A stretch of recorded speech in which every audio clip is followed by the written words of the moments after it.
Nina Harris dedicated 18 years to shaping young minds at Lexington Elementary within St. Louis Public Schools. For her, teaching was never just a job. It was her calling. I think about the teachers that helped me, Miss Bowers, Miss Pipers, and the impact that they had on my life and my ability to come out of the neighborhood that I came up, because I grew up in North City.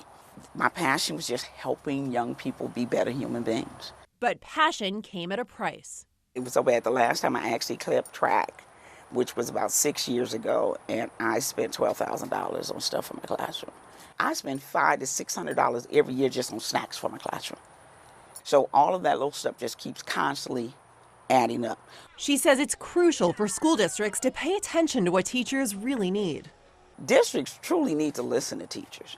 So we listened. The I-Team surveyed 153 educators late last year across Missouri and Illinois. We found that nearly half of teachers surveyed expect to spend more than $500 by the end of the school year.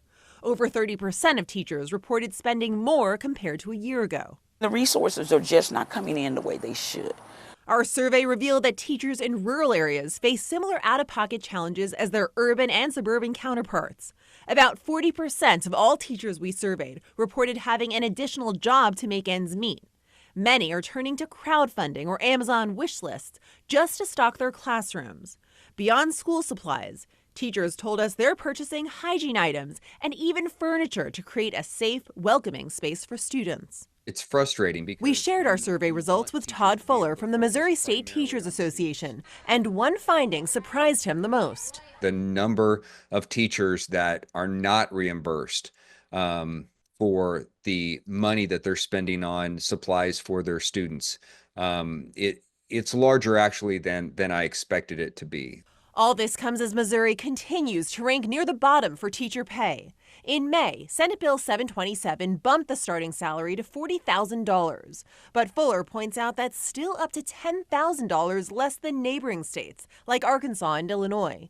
He warns the teacher shortage will only get worse without bigger raises. We need to be competitive when it comes to salaries, of course, but we also need to recognize the value of teachers in our state and in our school district. For Harris, who retired last year, the sacrifices she made from her own pocket highlight how much teachers give and how often their efforts go unrecognized. I'd have a lot more money for retirement if I and that's honest. You know, I spent a lot of my teacher's salary on things for my classroom.